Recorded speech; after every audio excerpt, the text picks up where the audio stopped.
Amém? Então presta atenção. Aqui o que eu coloquei? Eu peguei de um lado e coloquei 9 moedas. Você vê que uma moedinha ali, que é a 10ª parte, representa Deus, é o dízimo. E 9 partes fica com você. Mas como eu falava de manhã, é muito interessante isso. Essa moedinha, essa 10ª parte, ela tem um poder tão grande sobre a vida das pessoas, que faz com que muitas pessoas saiam da igreja. Muitos não se convertem por causa dessa partezinha aqui, ó. Eles não aceitam Jesus, eles acham o seguinte: não, se eu aceitar Jesus, eu vou ter que dar o dízimo e eu não posso. Tem gente que acha que se ele pegar essa 10ª parte e der para Deus, ele vai falir, vai passar fome. Os projetos vão deixar de se realizar só porque a pessoa deu aquela parte para Deus. Quem está entendendo? Satanás consegue cegar algumas pessoas e ludibriá-las a tal ponto delas acharem que essa 10ª parte poderia mudar a vida delas. Não, se você não der, vai mudar a sua vida. Sabe qual é o problema de muita gente na igreja? Eles acreditam mais no que o diabo diz do que no que Deus diz. Quem está entendendo? Infelizmente é assim. A pessoa ela não consegue enxergar. Olha o montante dela, ó. Ela ficou com 1, 2, 3, 4, 5, 6, 7, 8, 9. Ela ficou com 9 partes, mas ela acha que não dá. Se tirar essa parte, ela pode dar essa parte para o cigarro, não tem problema. Ela pode dar essa parte para o remédio, não tem problema. Para o plano de saúde, não tem problema nenhum. Para o prejuízo lá do acidente no carro, não tem problema. Eles podem gastar essa 10ª parte com qualquer coisa que não dói o coração deles. Mas se der para Deus, é o fim da vida. Você não acha que tem algo estranho aí, não? Você acha que Deus precisa dessa 10ª parte? Deus não precisa. Por que Deus pede então, pastor? Ele quer ter um motivo para te abençoar. Lá no livro de Jó, no capítulo 41, no versículo 11, não precisa ir, diz assim: quem primeiro me deu, para que eu haja de retribuir? Ei, você conhece alguém que colheu numa terra sem que antes tenha plantado? Alguém conhece? Você tem 2 fazendeiros, um vive plantando, aradando, cuidando, o outro não planta nada, gasta seu dinheiro com bebida, com cigarro, com farras. Quem vai colher alguma coisa dos 2?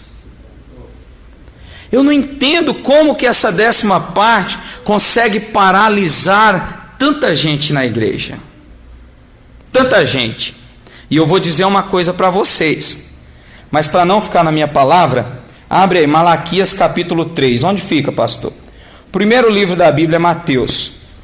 Poxa vida, eu vim logo nesse dia, hein? Por que eu não deixei para vir no outro? Porque Deus queria que você ouvisse. Malaquias capítulo 3, versículo 8. Roubará o homem a Deus? Eu sempre pergunto, será que alguém pode roubar a Deus? A pessoa diz, claro que não, pastor. Olha o que ele diz: todavia vós me roubais, estão me roubando, e dizeis, em que te roubamos? Nos dízimos e nas ofertas alçadas. Com maldição sois amaldiçoados, porque me roubais a mim, vós toda a nação. Ele disse que quem não devolve o dízimo está fazendo o quê? Roubando. Foi eu que inventei isso? Foi eu que escrevi aí nessa Bíblia? Não, pastor, a Bíblia foi escrita por homem. Quando você não gosta, né? Quando a pessoa não gosta do que está escrito, ele diz que foi homem. Mas quando ele gosta, aí diz que foi Deus. Quem está entendendo? Não, o Senhor é o meu pastor e nada me faltará. Para ele ser o pastor e não deixar faltar nada, você também tem que ser a ovelha dele. Alguém criaria uma ovelha que não dá leite, que não dá lã, que não serve para nada? Você não perderia tempo cuidando de um rebanho de ovelhas que não vai te dar lucro nenhum. Como que você acha que Deus vai perder tempo cuidando de um povo que nem sequer cuida da casa dele?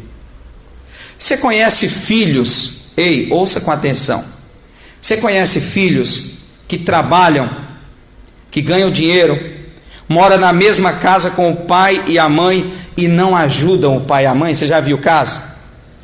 O pobre do pai e da mãe estão ali passando aperto, o filho bonitão, a filha bonitona, trabalha, ganha um dinheirinho até bom, só gasta com roupa de marca, com cabelo, com batom, com tênis de marca, com tudo do bom, mas não dá uma ajuda para a mãe nem para o pai. De quem é a culpa? Primeiro do pai e da mãe, que são frouxos. Porque se é meu filho, tem que ajudar. Tem que ajudar. A Bíblia diz que para o filho ou a filha, ei, olha para cá. A Bíblia diz que para o filho ou para a filha ter sucesso na vida, eles têm que honrar pai e mãe. A gente honra pai e mãe só dizendo que gosta deles? Não. A gente honra pai e mãe ajudando. Amém, pessoal? Eu falava de manhã o seguinte: longe de mim toda honra e toda glória ao Senhor Jesus. Não quero tocar trombeta diante do Senhor, não, eu não faria isso jamais. Eu fui para São Paulo com 15 anos. Com 16 anos eu fui morar só. Eu arrumei um emprego na padaria, eu ganhava R$240 por mês, era o salário, isso em 1997, lembro como hoje, nunca vou esquecer. Aí eu arrumei um outro emprego, fui ganhar mais, fui ganhar 400. A partir do dia que eu passei a ganhar 400, eu pagava meu aluguel. Com R$100, meu irmão, você comia o mês inteiro e sobrava. Quilo de carne era R$4,50, lembro como hoje. Então, todo mês eu mandava para minha mãe e para o meu pai R$100. Eles precisavam? Não.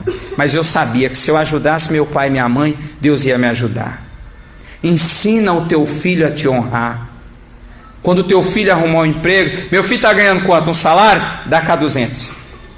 Ajudar na despesa de casa. Se você não fizer isso com o seu filho nem com a sua filha, você vai estar prejudicando eles. Você vai criar pessoas irresponsáveis. Você tem que colocar para ajudar.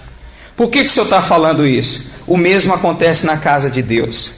Tem pessoas que vêm na casa do Pai e não gostam de ajudar a casa do Pai.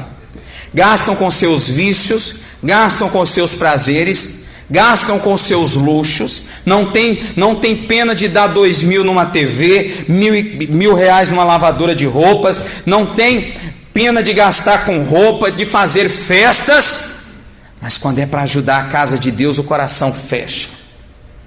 Quando o pastor fala em dízimo, fala em oferta na igreja, a pessoa range os dentes. Por que será? Será que não tem algo aí anormal? Meu irmão, Satanás sabe que se o filho honrar pai e mãe, ele vai ter sucesso na vida. Da mesma forma, se o membro, o servo de Deus, honrar a Deus, ele vai ter muito sucesso na vida. Mas Satanás não quer. Satanás quer que você retenha essa 10ª parte, essa moedinha que eu coloquei aqui na ilustração. Ele quer que você retenha essa 10ª parte e seja chamado de ladrão, porque a Bíblia é quem chama. Sou eu quem estou falando isso? A Bíblia diz: roubará o homem a Deus? Todavia vós me roubais, vocês estão me roubando, e dizeis: em que te roubamos, Senhor? E ele diz: nos dízimos e nas ofertas. Deixa eu fazer uma pergunta boba. Ladrão entra no céu? Responde. Sim ou não? Sim ou não?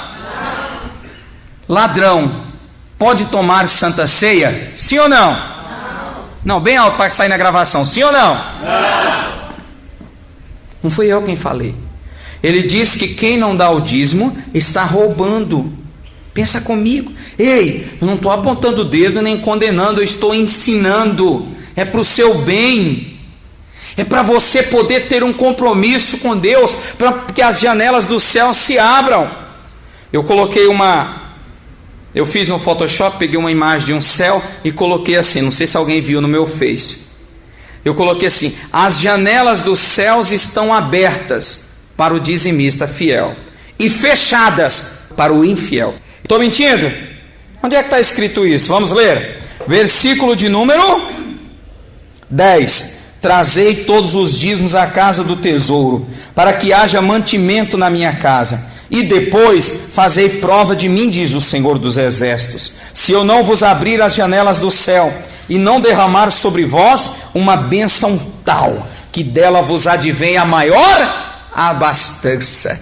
Deus está dizendo que se você pegar essa 10ª parte e trouxer para a casa dele, para manter, para sustentar a casa dele, ele vai abrir as janelas do céu sobre a tua vida, ele vai mandar uma bênção sem medida, uma bênção tal que dela vos advém a maior abastança. Eu não creio, pastor. É porque você ainda não é crente.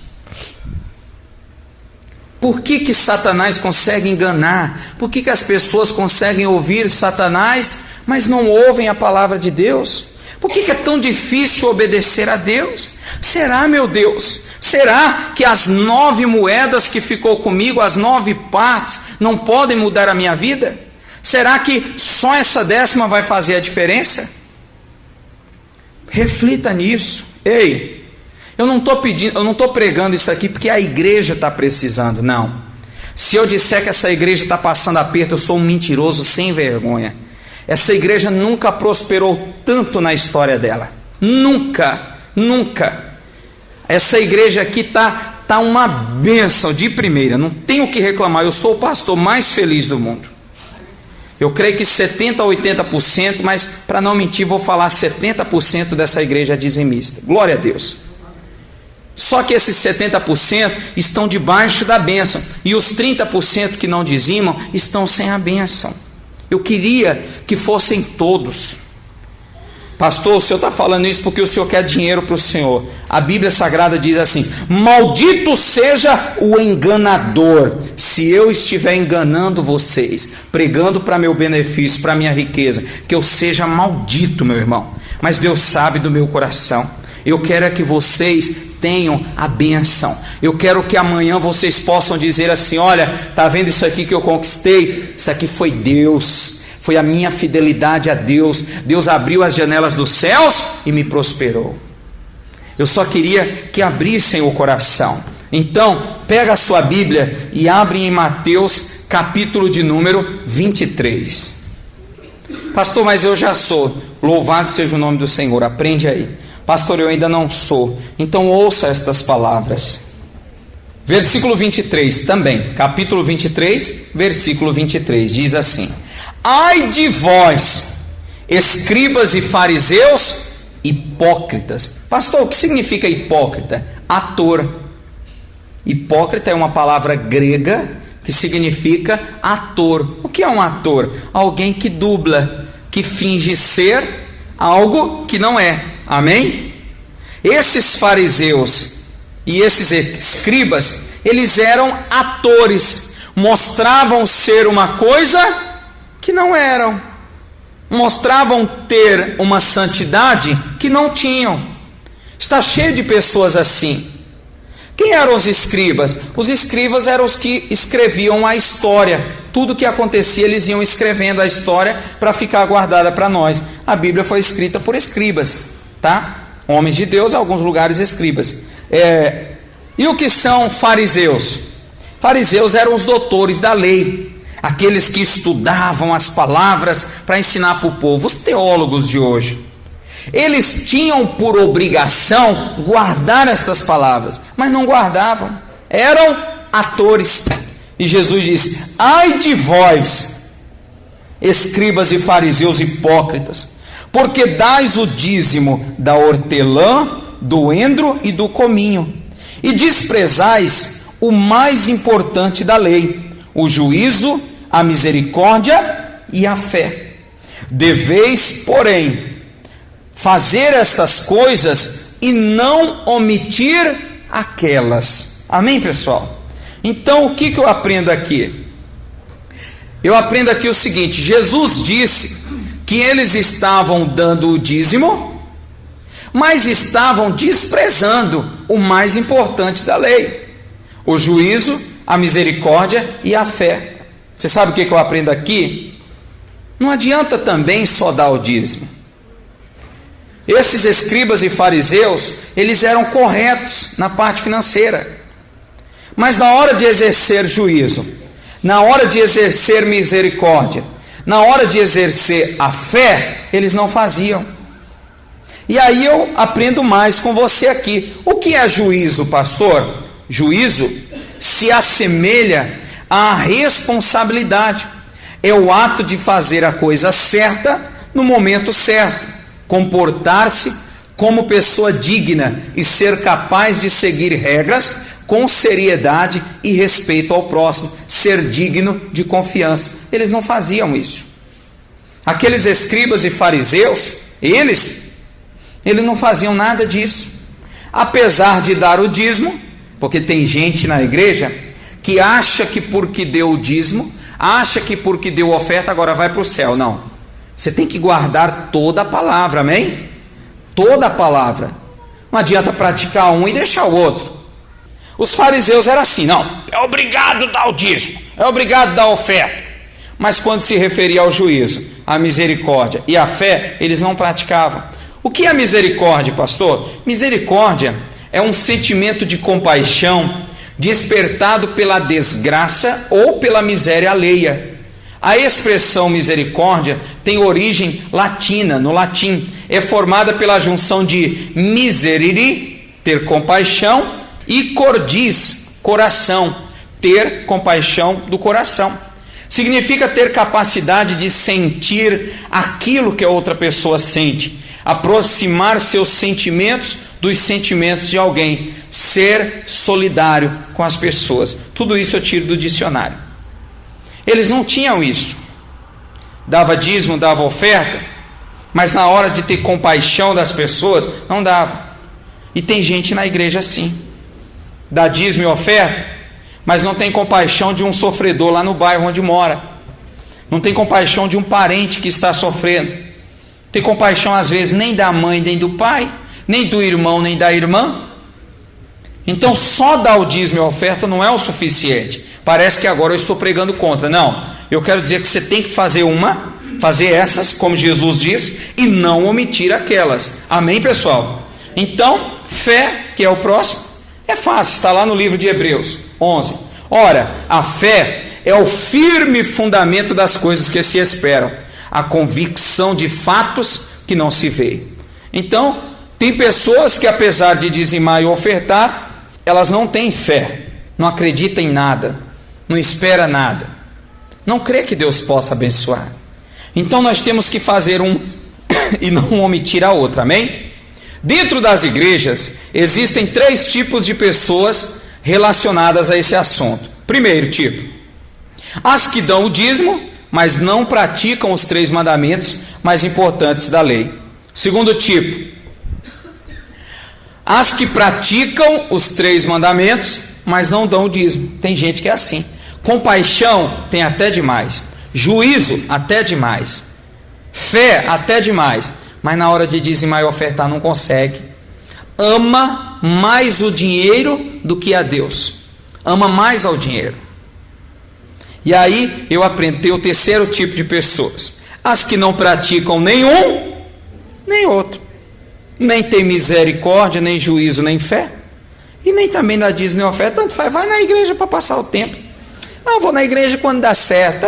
E no final vai todo mundo para o céu. No final Deus vai tratar até o ladrão igual o que não é. Cada um pensa do jeito que quiser, mas não é isso que a palavra diz. A grande controvérsia. Como assim, pastor? Devemos dar ou não o dízimo? E aí? Devemos ou não? E agora? Tem igrejas que diz para não dar. Tem pastores que diz para não dar. Tem pessoas que diz para não dar. Já tem igrejas que diz para dar. Tem outros que falam que deve dar o dízimo. E agora? Eu dou ou não dou o dízimo? Vamos ver nas palavras de Jesus? Lê aí. Mateus capítulo 23, versículo 23. Ai de vós, escribas e fariseus hipócritas, porque dais o dízimo da hortelã, do endro e do cominho, e desprezais o mais importante da lei, o juízo, a misericórdia e a fé. Deveis, porém, fazer essas e não omitir aquelas. Eu até destaquei aqui de amarelo, ó. Vamos ler comigo? 1, 2, 3, lê aí. Deveis, porém, estas e não omitir. Se você quiser passar a vida e nunca ser o dizimista, você sempre vai ser bem-vindo. Nós vamos te amar, eu vou orar por você, vou fazer visitas. Um dia você vai precisar da igreja, eu vou te ajudar. Eu não tenho nada contra. Só que na hora de você pedir a bênção não vai vir. Você vai ser intitulado, com todo respeito, me perdoe, você vai ser intitulado como ladrão, alguém que rouba a Deus. E isso eu acho que não é legal. Hebreus capítulo 7, versículo 1. Quem achou, diga amém. Amém. Diz assim a santa palavra do Senhor: porque este Melquisedeque, que era rei de Salém e sacerdote do Deus Altíssimo, e que saiu ao encontro de Abraão quando ele regressava da matança dos reis e o abençoou, a quem também Abraão deu o dízimo de tudo, diga comigo, de tudo. Primeiramente por interpretação, rei de justiça, e depois também rei de Salém, que é rei de paz. Versículo 3, leia comigo com a maior atenção: sem pai, sem mãe, sem genealogia, não tendo princípio de dias, nem fim de vida, mas sendo feito semelhante ao Filho de Deus, permanece sacerdote para sempre. Vamos entender aqui? Já imaginou quem era esse sacerdote? A Bíblia diz que esse tal de Melquisedeque foi até Abraão para receber os dízimos dele. E a Bíblia fala algo interessante, ele não tinha pai nem mãe, nem pai nem mãe, sem genealogia, não tem família. Diz mais aqui: não tendo princípio, início de dias, nem fim de vida, mas sendo feito semelhante, parecido com o Filho de Deus. Quem é esse daí? Fala comigo, é o próprio Jesus, meu irmão. A Bíblia diz que Jesus não tem pai nem mãe. Tem, pastor, é Maria. Querido, antes de Maria, Jesus já era. Ele é o verbo que se fez carne e habitou. Maria foi usada como uma forminha para gerar um corpo para ele aqui na terra, porque ele era espírito. Amém? Então, ele não tem pai, Jesus, nem mãe, nem início de dias, nem fim de dias, nem genealogia. Ele aqui parecia com o Filho de Deus. É claro que era. Ninguém conhecia Jesus. E o que ele foi fazer ali? Ele foi receber o dízimo de Abraão. Continuação, versículo 4. Considerai, pois, quão grande era este, a quem até o patriarca Abraão deu o dízimo dos despojos. E os que dentre os filhos de Levi recebem o sacerdócio têm ordem, segundo a lei, de tomar o dízimo do povo. Olha para mim. Israel é formado por 12 tribos. 12 tribos. Uma dessas tribos foi separada para exercer o ministério na casa de Deus, o sacerdócio levítico. E Deus deu a ordem para que o povo trouxesse a 10ª parte para manter ali o templo, a casa de Deus, e também para manter os sacerdotes. Então, eles receberam ordem. É claro que essa palavra tomar está um pouco errada. Deus não toma nada de ninguém. A palavra tomar, você pode usar ela como receber. Então, no versículo 5. E os que dentre os filhos de Levi recebem o sacerdócio, têm ordem, segundo a lei, de tomar o dízimo do povo, isto é, de seus irmãos, ainda que tenham descendido de Abraão. Versículo 6.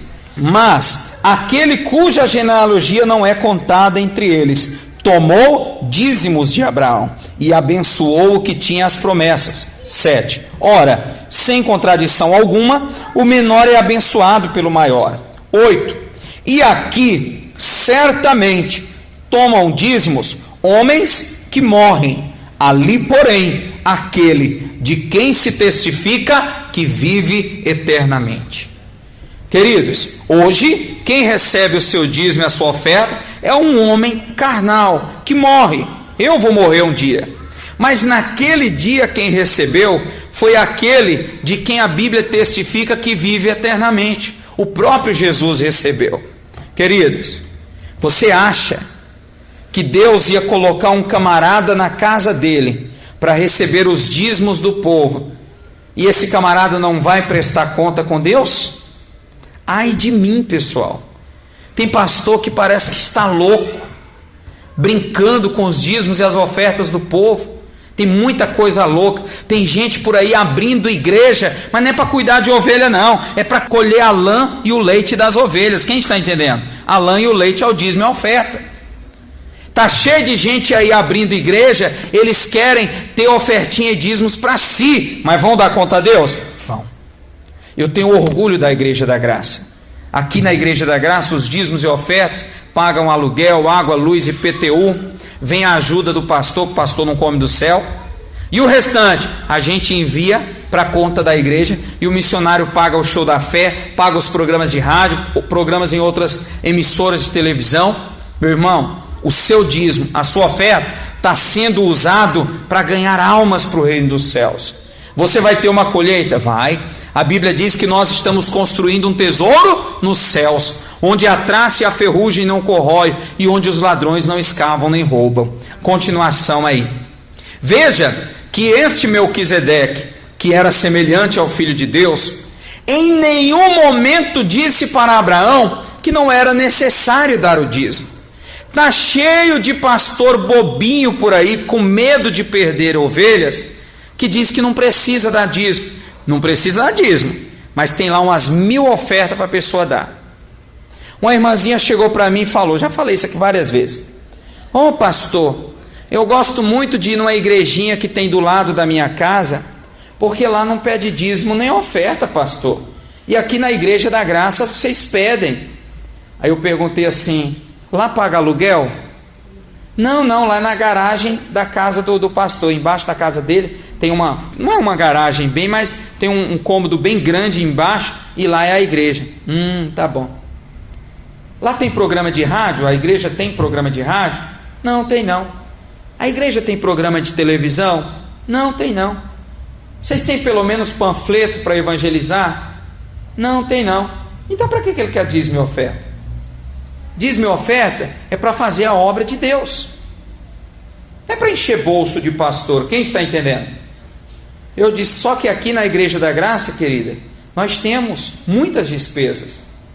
Deus vai mostrar um dia para cada um de vocês o que foi feito com os dízimos e as ofertas que vocês trouxeram na igreja.